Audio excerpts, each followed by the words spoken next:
Hello,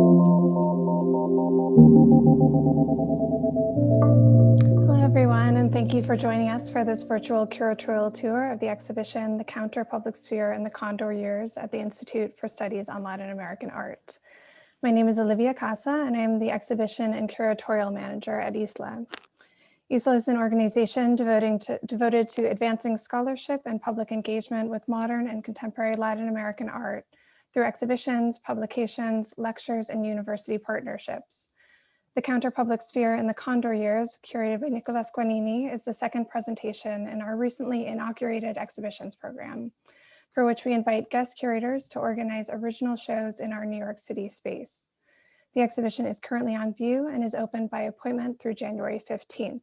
For more information and to schedule a visit, please click on the links provided in the Zoom chat.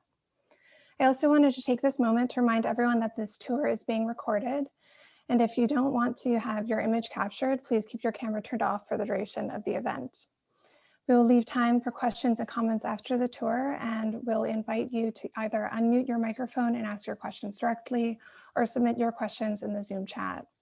While we may make the recording available online, the video of the question and answer session at the end will not be distributed for public viewing. We will now begin the program with a short film about the exhibition.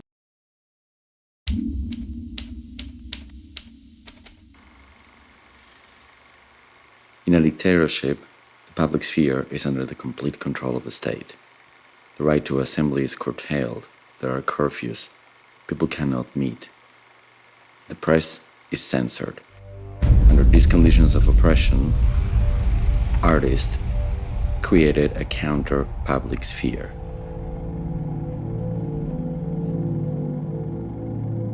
In this counter-public sphere, this group of artists achieve a maximum of expression with a minimum of means. These works address the counter-public sphere and the state itself, the public square, the sovereign symbols of the nation, such as a flag, the museum, the road.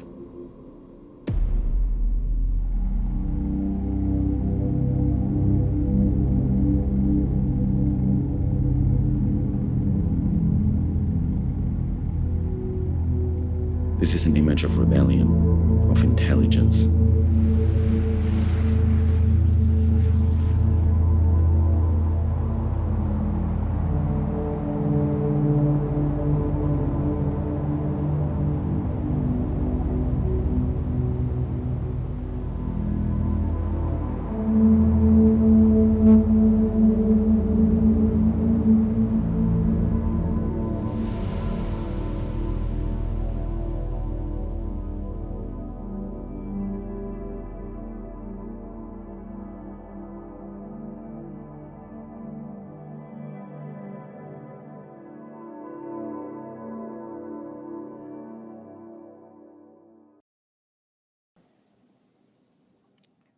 Thank you. And before Nicolás starts his presentation, I would like to provide a brief introduction. Nicolás Guagnini is an artist, writer, and curator whose work is in the permanent collections of the Whitney Museum of American Art, the Buenos Aires Museum of Modern Art, and the Filardo Collection, among other institutions. He is a co-founder of the experimental film company Union Gaucha Productions, and he has published his writing extensively, including in October, Artform, and Texturkunst. It's my pleasure to now turn the meeting over to Nicolás. Thank you. Hi, thank you, Olivia, for the intro, and thank you, ISLAA, for the opportunity of curating the show and this lecture, and thank you, Bard and Lauren, for the opportunity of speaking to all of you today. Since this is something for the foremost institution of curatorial studies, before I even get into the show, I would like to set forth some kind of framework of what was the curatorial approach, or why did I choose to do this exhibition in this particular space. Let's begin with the issue of Latin American art itself. This is at the Institute for Studies in Latin American Art. In the past 20 or even 25 years, in the past quarter century, Latin American art has gained a really crucial global visibility. In the documenta curated by Catherine David, which I think was 6 documentas ago or 5, the work of Lygia Clark and Helio Tisica and Tunga, and the young artist Cabello, if I'm not mistaken, was highlighted. The Museum of Modern Art has consistently collected and inconsistently exhibited some Latin American art. But things have gotten to the point that many major museums in the world, the Modern, the Whitney, the Tate, the Guggenheim, the Pompidou now, Houston, the Museum of Fine Arts in Houston, have curators exclusively devoted to Latin American art. It's a field in and of itself. What has happened, particularly in the United States, is that we have seen a flurry, or particularly in New York, if you wish, a flurry of exhibitions and retrospectives. These presentations have, in my mind, fallen short in 2 accounts. The first is that we have mostly seen these incredible productions devoid of context. Thus, we have had Helio Tisica without queerness and without the favela or shantytown. We had Lygia Clark without sexuality, Leon Ferrari without a critique to the Catholic Church and to the Vietnam War, Tarsilia do Amaral without negritude or without any discussion of the African Brazilian subject matter present in her paintings, and so on and so forth. And the second is that early in this quarter century that I'm describing, the emphasis was place and time, chronological and by country or by countries. As curatorial ideas have evolved in the end of the 20th century and the beginning of the 21st century, there is a consensus that art history must be comparative, that we must look at different developments in different parts of the world in a comparative manner. And that brings about a couple of games that can be very telling, but also very silly. Who did it first? And yes, by all means, Argentine concrete art developed the shaped canvas 20-something years before Frank Stella.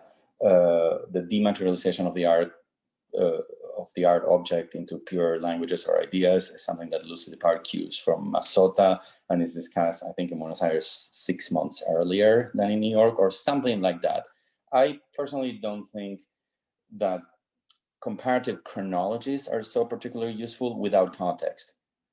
The thing is, what did that shaped canvas meant at that place at that time? So we have had discussions of the shaped canvas or Argentine concrete art without Marxism, say, or without dialectical materialism and the fight against illusionism. So it's not particularly useful or illuminating.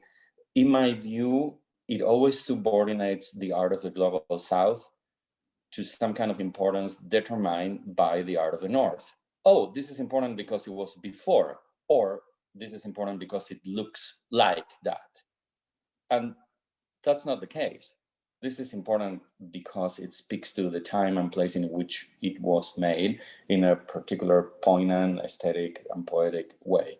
So in a way, in a very modest fashion, this exhibition attempts to kick Mondrian out of the room. If you remember, there was this big exhibition at the reopening at MoMA, Sur Moderno, where everything in MoMA was mixed together, European, Eastern European, some Latin American, together with American, in thematic notes across the floor, but Latin American art was separated, and it highlighted the presence of Mondrian.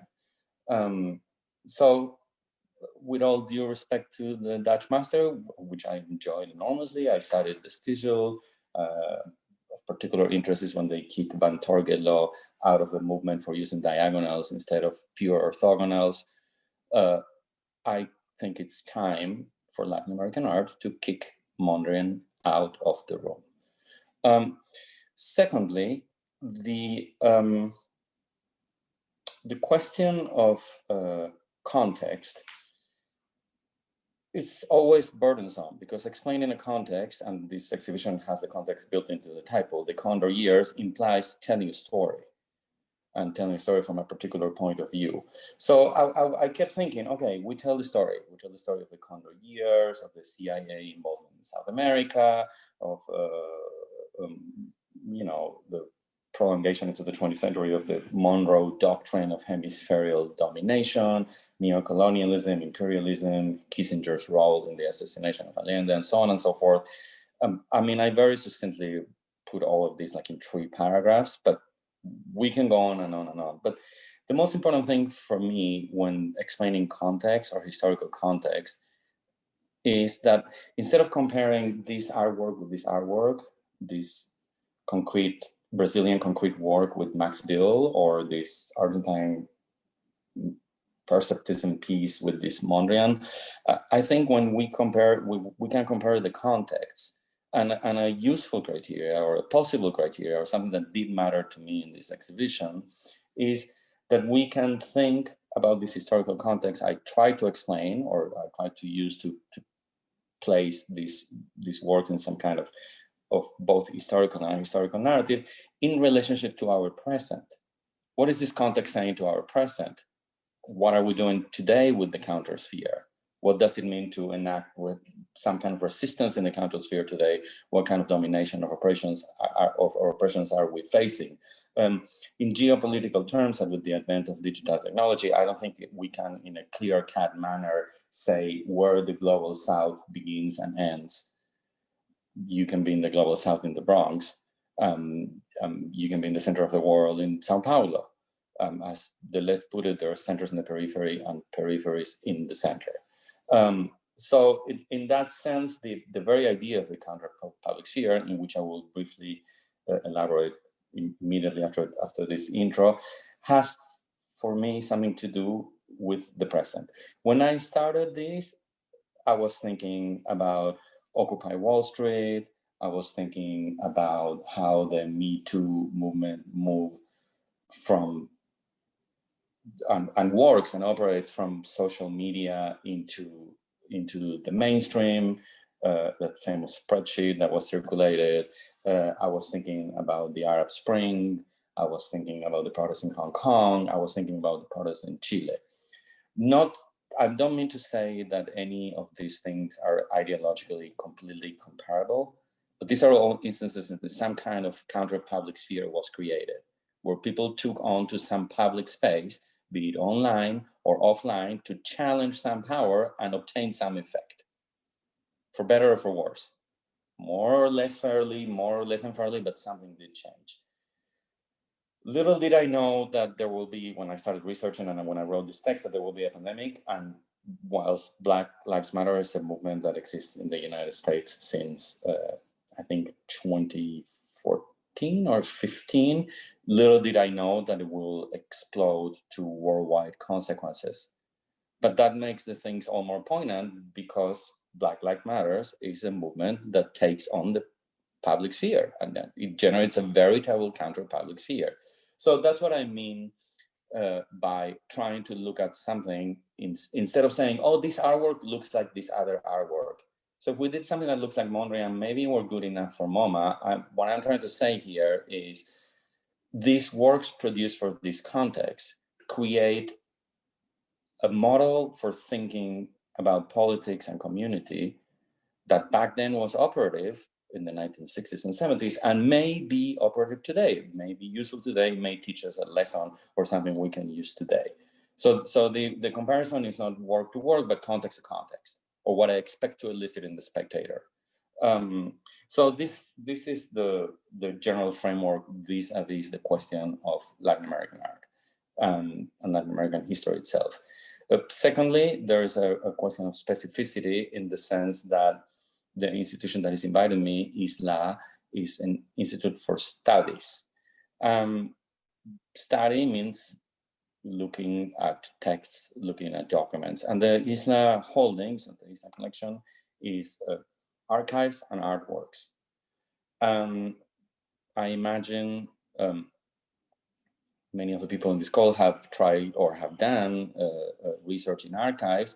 And fundamentally, you make an appointment months in advance, go through some kind of threshold or barrier to obtain your appointment. And then when you arrive to the archive, you need to select a category, correspondence on this year, or this particular person, or there's never a holistic view of something that connects to something else, that opens up to something else. Archives in nature are closed entities, not open entities. Archives are not designed for interconnection. Archives are not designed as a network. Archives are designed vertically. So you choose something, and then there's something else on the line and something on the lines, and you can work with that. So my experience was that the institution was treating the archive a little bit like artworks. And conversely, a lot of the artworks were treated as an archive. Anytime I said, well, I'd be interested in this came with parallel artworks, documentation, period films, or press clippings that had to do with that. And this effect of the archives being treated as artworks and the artworks being treated as archives, I think has to do a little bit with the youth and openness of the institution. It's an institution that is relatively young, but also has to do with the art of the period. Because after the advent of conceptual art and time-based art and actions in the public sphere, many of these individuals and collectives did actions and publications and things which are very difficult to classify, that belong simultaneously to the archive and the wall of the museum. So that was another point of interest, or another curatorial criteria: how to activate an archive, and what is the limit between an archive and an artwork, or how can we blur this limit to some kind of positive effect. So these are very macro considerations: the position of Latin American art, the position of the institution, the relationship between context and artwork. I will now go into the two main ideas that kind of hold the exhibition together, and then I'm going to try to go into the work. The counter-public sphere is a term created by the filmmaker and philosopher Alexander Kluge in connection or jointly with somebody called Knecht, two German theories. And this is in the context of the Frankfurt School, and they're talking back to Jürgen Habermas. They write, Knecht and Kluge write publish the counter-public sphere in 1972, and Habermas publishes the public sphere about a decade prior in the context of the Frankfurt School again. So Jürgen Habermas' argument and theory is that in the formation of nation states, the public sphere is a kind of public theater, and the public sphere is what people talk about in cafes. It can be the press, or how this influences the press, but not necessarily the political editorial, the overall climate of the press, of what is discussed. And in enacting these discussions, in doing so through public or semi-public, semi-private channels, the public sphere generates a political set of statements and ideas that in turn influence the state. A legitimate government listens to the public sphere and is in a dialogue with the public sphere. And then the critique and the redefinition of the question of the public sphere as a counter-public sphere, I mean, please bear with me, I'm synthesizing two dense German theory books into a paragraph. So this is a brutal, gross simplification. We just needed to be able to move through the work. If you really want to understand these, you're going to have to read the originals under the guidance of some faculty at Bar College, and Lauren will point you out to the right person. But this is a brutal, one paragraph, gross, thick brushstrokes depiction. The main beef that Kluge and Knecht have with Habermas is who gets to speak in this public sphere? Which is the speaker that talks back to this? Who are these actors? And what they say is that they are fundamentally Kantian sovereign subjects. In other words, people that one way or another own property or are on the way of owning property. And I have not taken a feminist approach to this, nor in general speaking as a critic or writer, I haven't made significant contributions to feminist theory, of which I'm very aware and an avid reader. But I'm absolutely sure that if you want to enact a critique of the sovereign property owner as an actor of the public sphere, you can throw the patriarchy right then and there, and it'll fit right in. That's homework for somebody else. But most certainly, the subject of Habermas, or the proper sovereign subject that can speak in the public sphere, in Habermas' view, is also patriarchal. In other words, it's a white male that owns something and is a citizen of that society.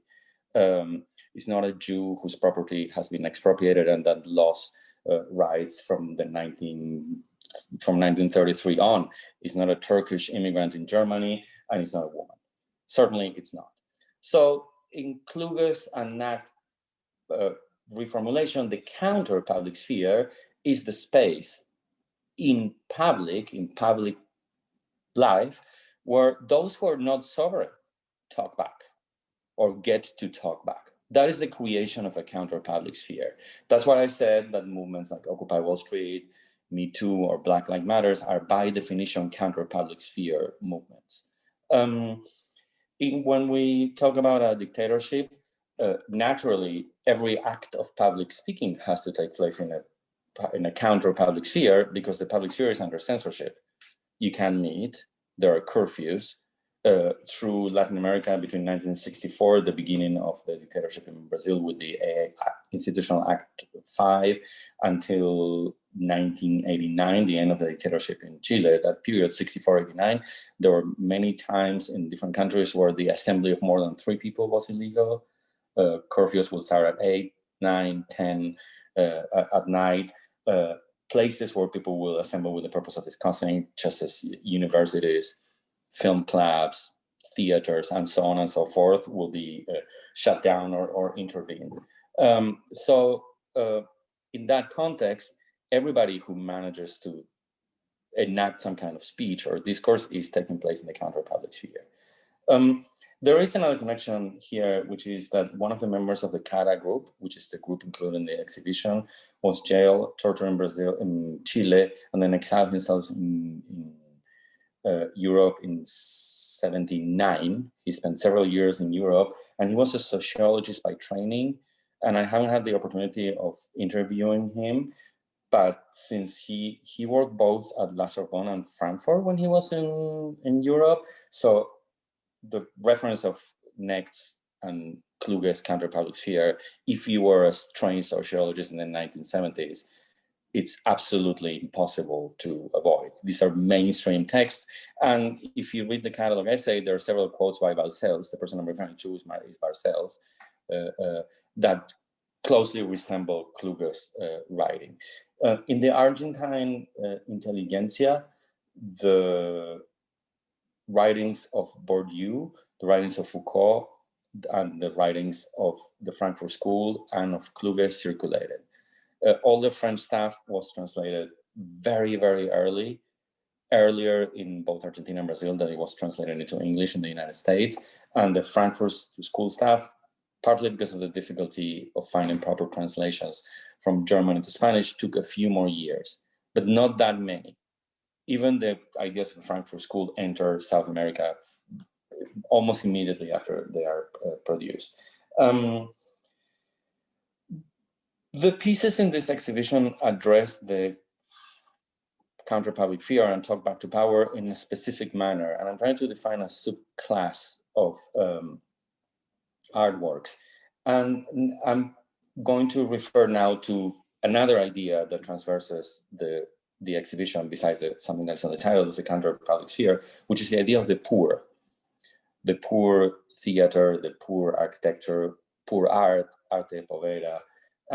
As a general framework to my idea of the poor, I've been reading, me and pretty much everybody else, this Portuguese sociologist, Boaventura de Sousa Santos, who has been writing about epistemologies of the global South. The book I mean, the main book is The End of the Cognitive Empire. But what is an epistemology of the South? De Sousa Santos claims that there's something as an epistemicide, as opposed to a genocide or a homicide or in the same family, that there are sets of knowledges or ideas of the global South that are killed or obscure or murder, if you will, by mainstream ideas. And you will say, well, this is funny because you're starting here with something that certainly is not the global South, the Frankfurt School. But myself being Argentine middle-class intellectual bred, my experience of the period as a child and my experience knowing many of the artists that partook in this counter-public sphere is that the intellectual milieu and climate is a mix between epistemologies of the South and mostly French and German ideas. So I wanted that the theoretical making of the exhibition reflects the theoretical making of the artworks themselves. I keep talking about epistemologies of the global South. I will mention some because these are very important lines of research that you at any given point should try to take up. Theology of liberation. That's after 1965, Leonardo Boff, a Brazilian priest, after the discussion in the Vatican, he says the poor, the face of the poor is the face of Christ. So the way of serving Christ is serving the poor. These conversations that take place within the Catholic Church, which is global, by the way, is a global organization. There are back and forth. For instance, the current Pope, who is Latin American, Francisco, is affiliated to a point with liberation theology.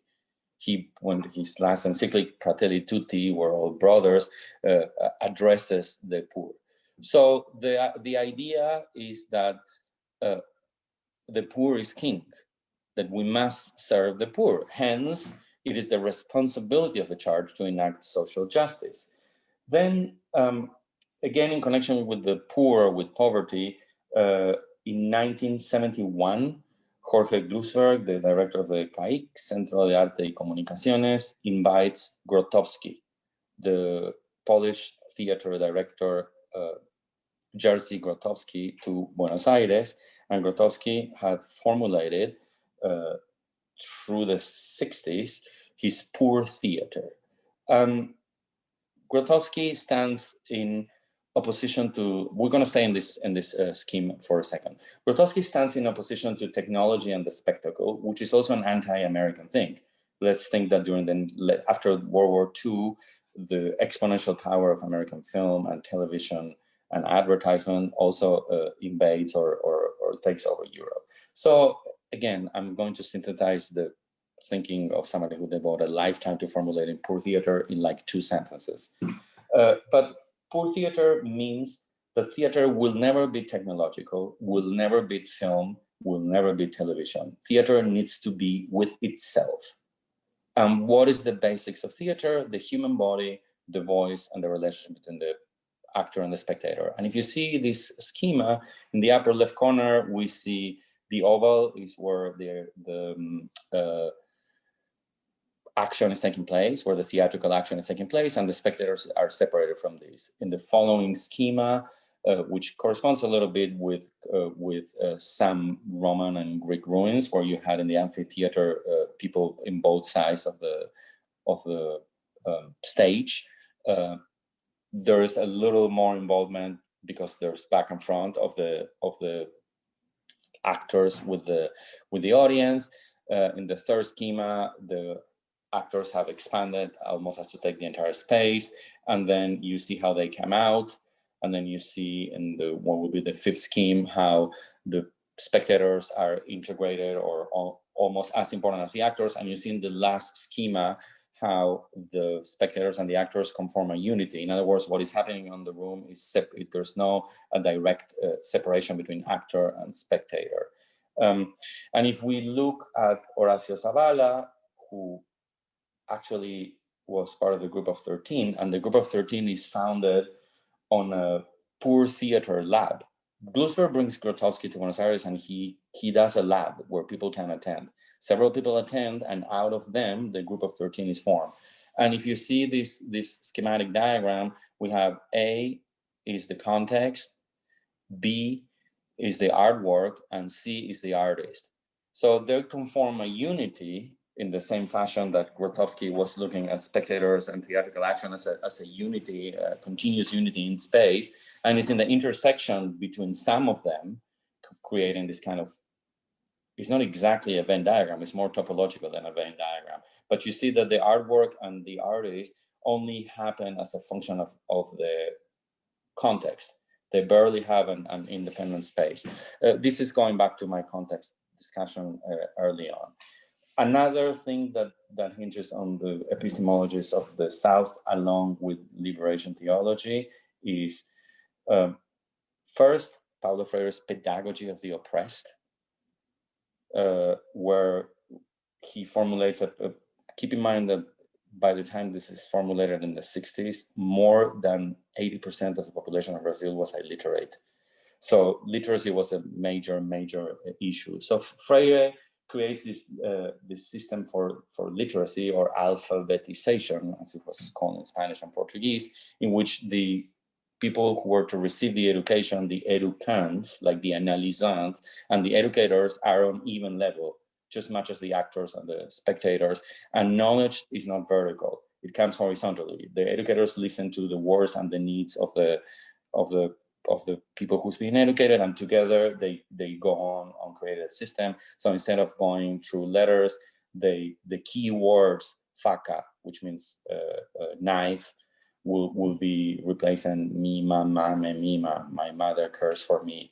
In different communities, different words will arise, and from there will be a phonetic interplay generated by both sides to create literacy. So again, there's a breakdown of the authority here, which is really very important.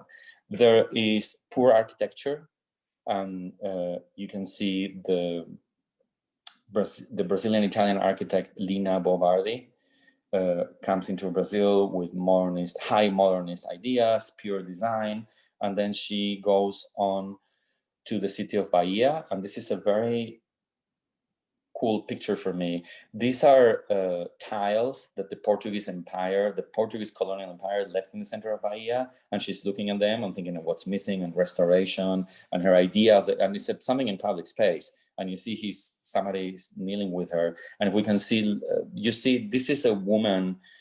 It's also absolutely unbelievable that in the 1950s, 60s, and 70s, a woman will be given an entire city to remodel or an iconic building to build.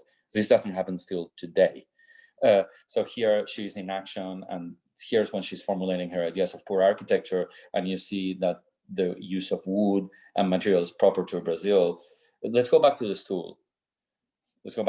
So here are the principles of classic Italian modernist design with the simplicity of construction of the Brazilian woods. This evokes as much the Brazilian countryside as it can evoke a showroom in Milan. But if we see the picture of her kneeling down in the street, to me it was so crazy how this picture resonates with Lotty Rosenfeld's image, which is about the same period, and is again a woman intervening on the public space of the street. Can we find that image of Rosenfeld? See, there's these two women taken to the street, which are kneeling down, but their kneeling down is an act of rebellion. They're going to reformulate the relationship of the city with its colonial past, and then going to turn circulation, which during the dictatorship was forbidden at certain times of the day, and the space of circulation where you can go from left to right and vice versa, into a set of plus signs.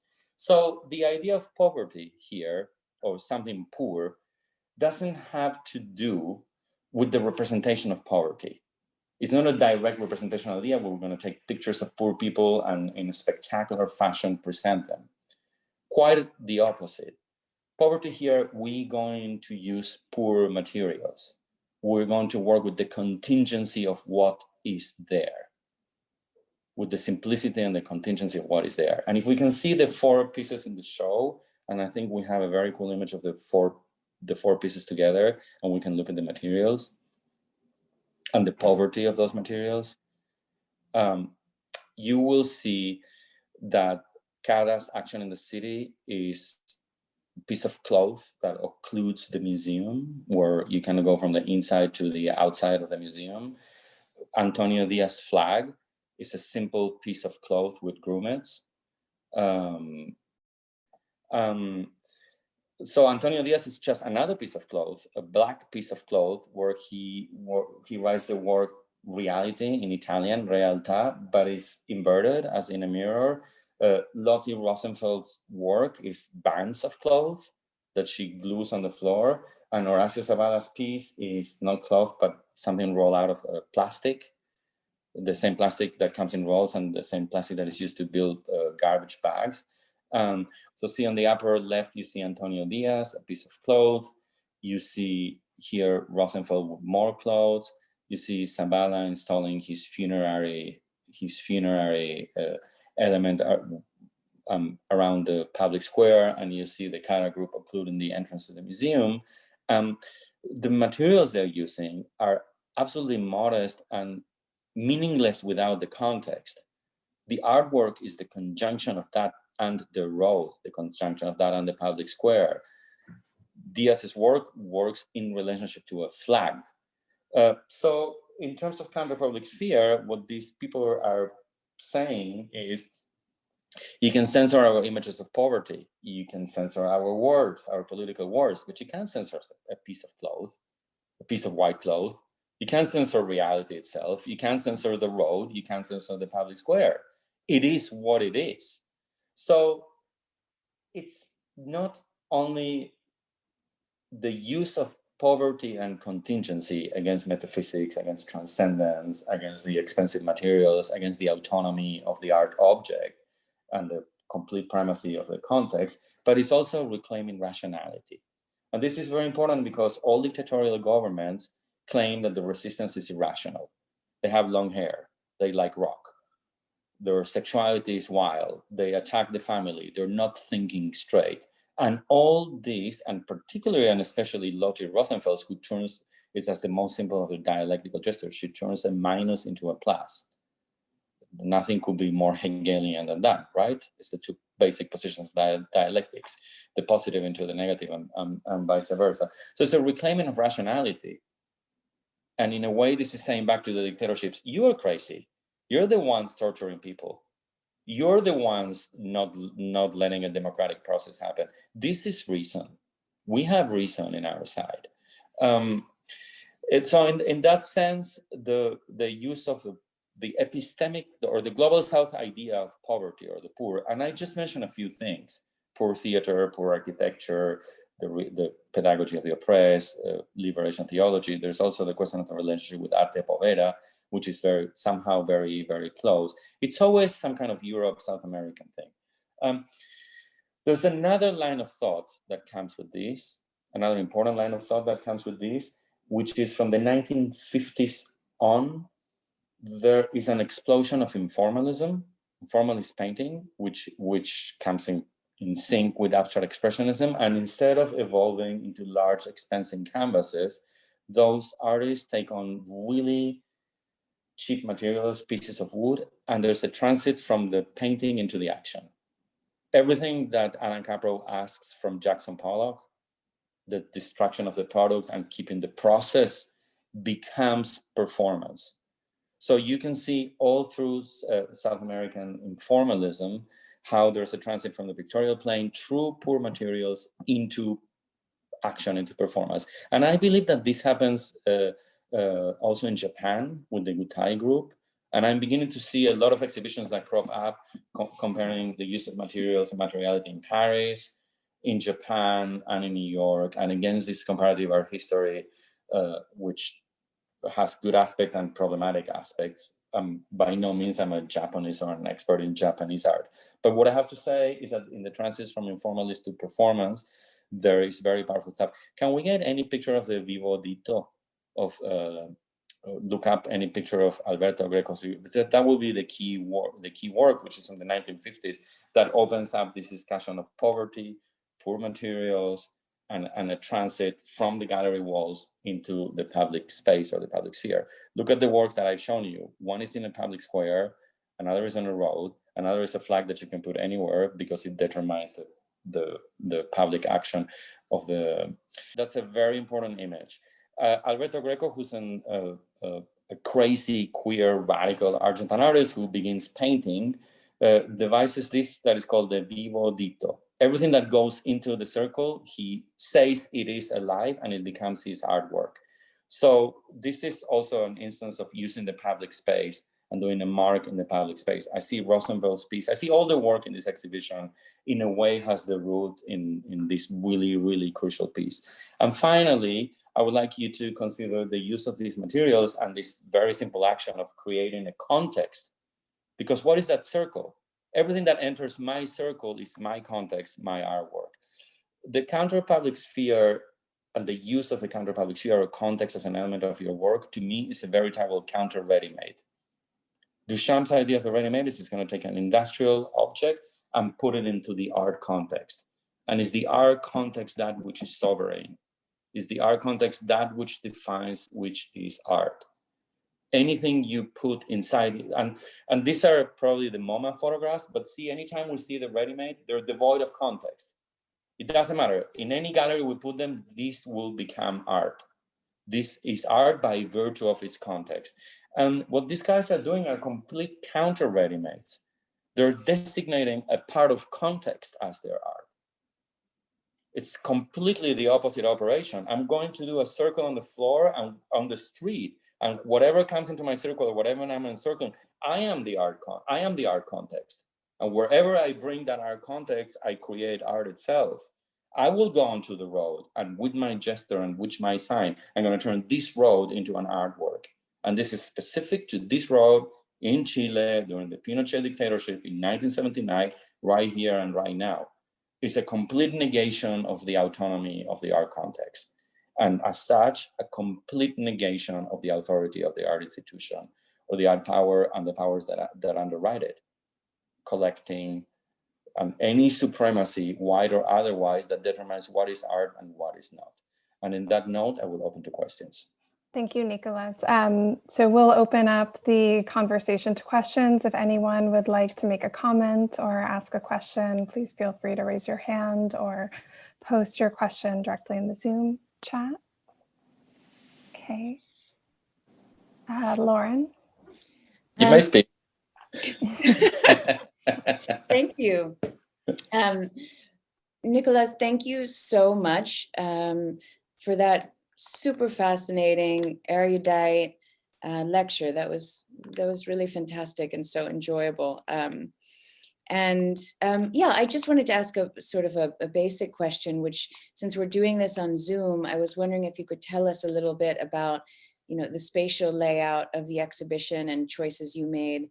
Yeah, in the installation. You're also, of course, an artist, and I'm just curious if you could reflect a little bit on that. Okay, I think there is a little video of the installation.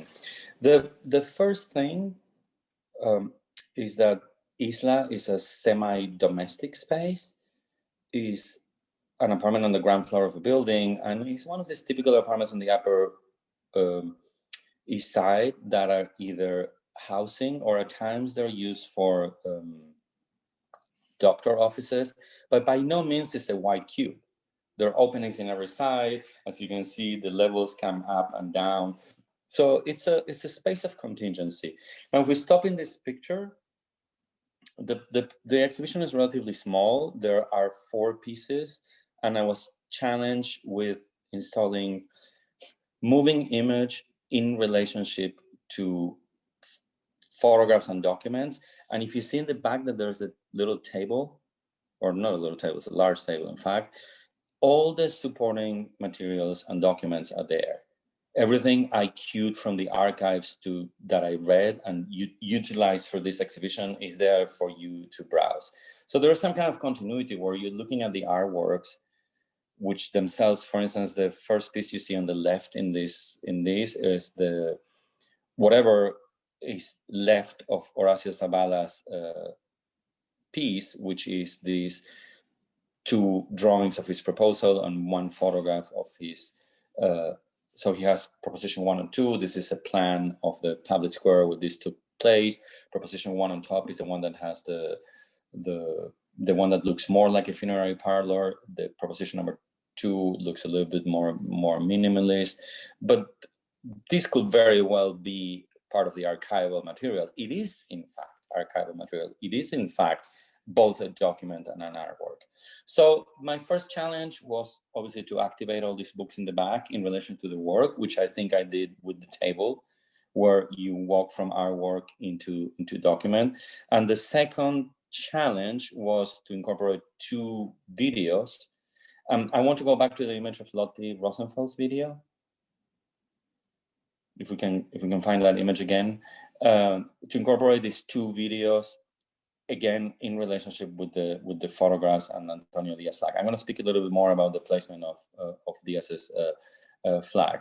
But once we get back to that image of the Rosenfeld video, you will see that the image is framed by a thick black band.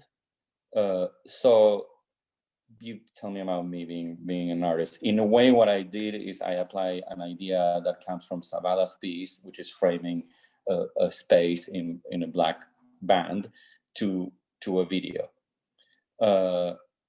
So that's how I try to see the video framed by black. And let's stay in this image for a second. These both frames, and I really wanted to highlight the Rosenfeld piece. One of the reasons why I wanted to highlight the Rosenfeld piece is because she was part of the collective CADA, but she cut herself loose and did that piece on her own. And in turn, the subsequent work of CADA was influenced by her. So this is telling me that whatever the internal relationships between that group, which contain both Lotty and another woman called Diamela Eltit, whom we're going to have in a conversation later, was very, very egalitarian. And the second thing that interests me is that as part of this action, the CADA group published a little booklet, and the booklet has a text, and the text is a poem by Diamela Eltit, another member of the CADA group, even if this is a Rosenfeld piece. So see how these ideas of authorship are being complex. I mean, are being presented in a fairly complex manner here by themselves. But it's very important that the replacement of a theoretical text is by a poem. So Rosenfeld here is saying, I'm a woman, I am intelligent, I'm rebelling myself, and I'm going to publish my own individual work in a publication by the group. And instead of discourse, I'm going to have a poem by another woman. So there are all these narratives are interwoven in the exhibition. And you asked me about the space. Very importantly, I want to go back to the picture where we can see Antonio Diaz's flag. The 2 things for me that in a way close the space or signal that this is an exhibition, is you see that the flag is a little bit at an angle, or what can tell you is at an angle is its shadow. You see in the shadow, you see that it's at an angle. So the flag that says reality in reverse and is called eye patch is in a way the one painting in the exhibition, but it's also what is separating the back of the exhibition space. And in the back is where the archives are located. And if you're standing smack in the middle of the exhibition space and you look back, you see that there is some activity taking place there, because there is a student looking at work, there is a scholar, there are the boxes, there are the stacks where the staff is. So by virtue of the flag dividing the front space and the back space and kind of closing the space in a way, or delimiting, look, the artworks and here are the archives and there, by virtue of reality being inverted the other way, I thought it was a way of making the space apparent, or what the reality of the space is apparent. I see the space cannot possibly become a white cube, in the sense that you cannot isolate the front and build walls and make it into a neat exhibition space. And then in the back, something secret is happening, like in galleries. In galleries, the commerce is happening in the back, and in the front, allegedly, it's a clean-cut exhibition space. In museums, it's the same. The spectators access one place, and all the curatorial work and everything happens in the back. Here, there's a continuity of that. So I wanted the exhibition to both separate the front and the back, but also speak to that continuity. So those were kind of the problems and the ideas that happened there. What is the space meaning? What is the space doing? And how do I deal with moving image? So I chose to have one very small and one very big. How do I deal with moving image in relation to documents and photographs? And then finally, what I consider, quote unquote, my piece in the exhibition is a newspaper, which is available for you to pick up. Olivia, is there a way we can send the people at BARD a tube with 10 of these so they can actually have it? This is very important to me in the sense that it has like a poster, right? The cover is a poster with Lotty's image that you can attach, but it's all the ideas are presented as in a newspaper. It is a newspaper. So that to me is a super important component of the exhibition as a publication, but it's something that is self-explanatory of what the counter-public sphere would be. It's essentially an underground newspaper. It's not underground. It was produced by the institution with fine printing, with a super designer, and so on and so forth. But it looks like an underground newspaper. By no means is it a thing, but it evokes that feeling. Thank you so much. I want to. I know we have to end soon, and I want to make space for other questions. So.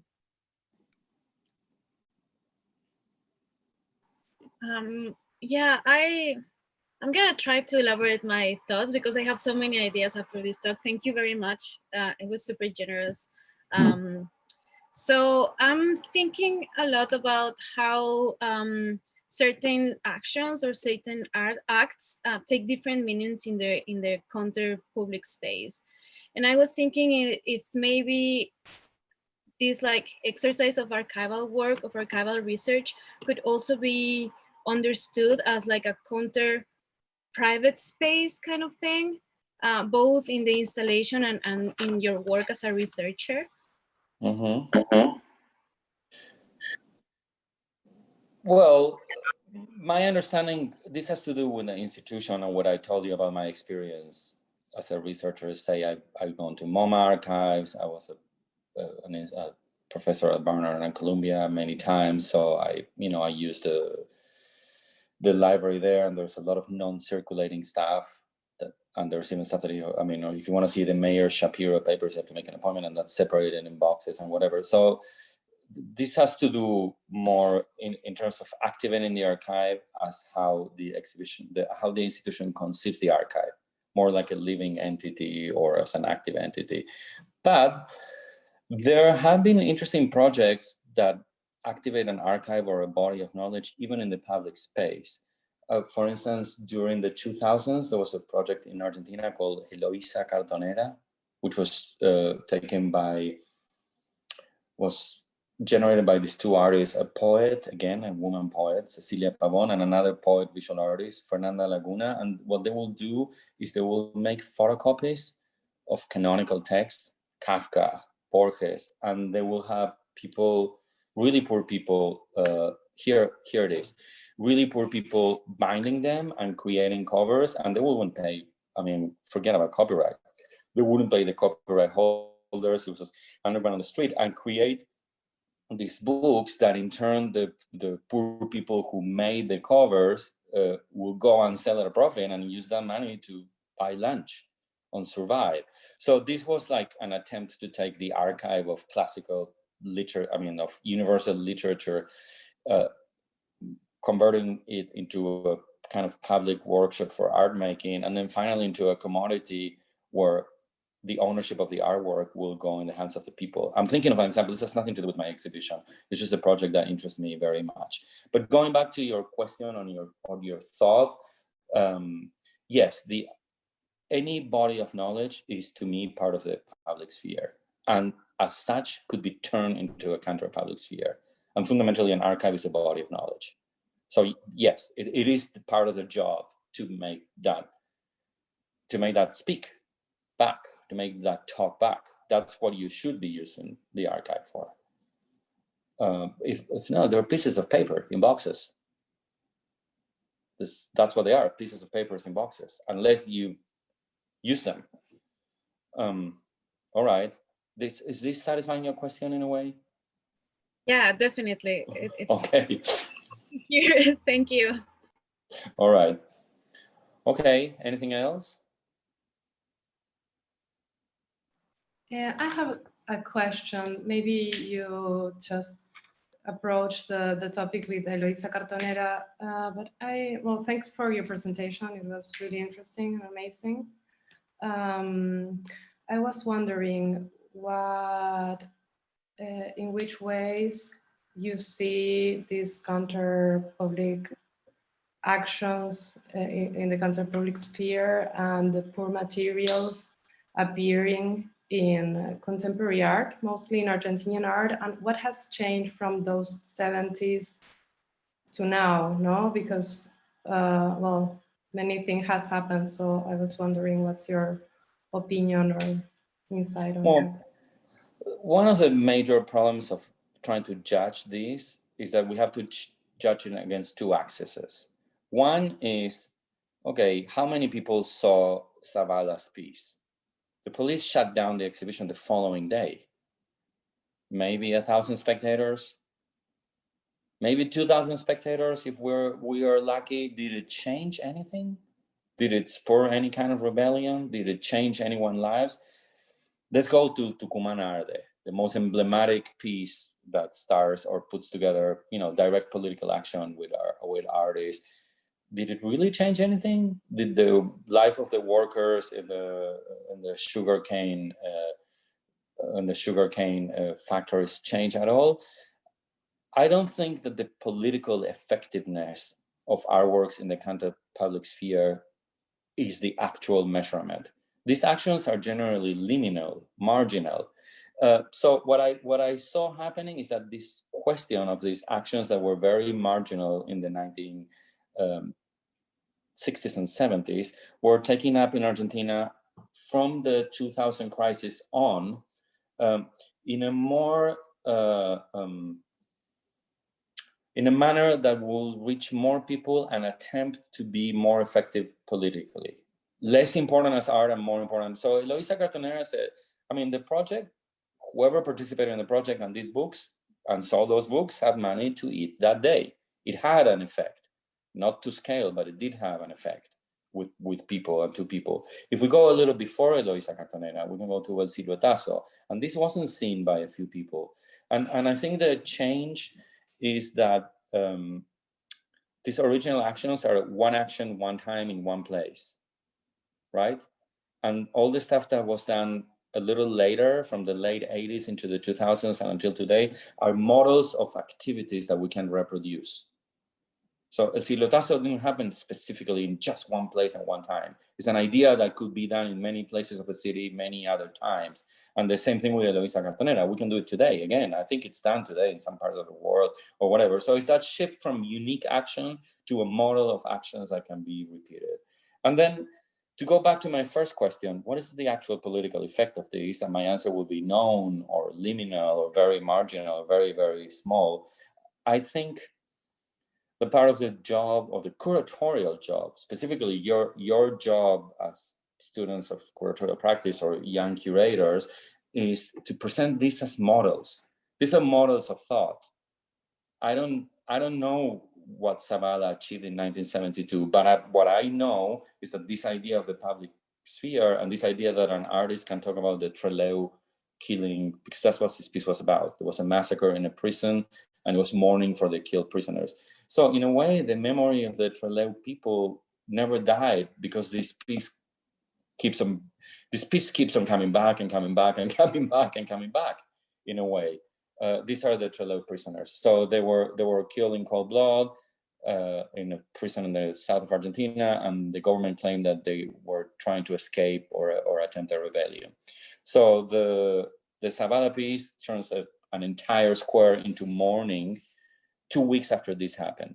but it never once mentions Trelew or the prisoners or the names of the prisoners or whatever. But what I think it did as a model of, it didn't change anything. It certainly cannot bring back to life the prisoners, nor it changed the course of the Onganía dictatorship, but it, as an inscription in history, this piece keeps on coming back. And anytime this piece comes back, the Trelew incident comes back. And anytime the Trelew incident comes back, a way of making art and talking back comes back. So it's not operating, these actions operate today as models. And what I think the artists today are doing is that they're thinking of their actions already as a model, already as a working model. They're not waiting for history to catch up with them and make it become a model, but they think up of a model of action. That's what I see as the difference between Eloisa Cartonera and this. If you ask me what changed and what changed in Argentine art in these 30 years, and I see at the center of this, being able to think as a model, the figure of Roberto Jacobi. I think the teacher there and the guy who thought about this and certainly the interlocutor for Fernanda Laguna and all these people, I think the person who does the bridge between Tucumán art, the 60s Ditela. And the other thing I think about this model and all these actions is that a lot of these happen in actions that are part of the counter-public sphere and are not necessarily and overtly political. But Jacobi did rock lyrics, parties, these Eros dance groups. I mean, I went to those. Those were just parties to get laid, fundamentally. So the counterculture always organizes itself, every counterculture in the world, anything, hippies, provosts, situationists, always organize themselves around that cannot be repressed. Party, sexuality, and so on and so forth. So that's another thing, the social space, the creation of an autonomous or a free social space. That's a distinctively Argentine thing, and that's a distinctively Jacobi idea. What Jacobi does is he creates social spaces. So that will be, for me, the evolution. From action to model, A, and B, the creation of social spaces. Not just a social commentary, but a space, an actual social space. Is that answering the question? Yeah, thank you. All right.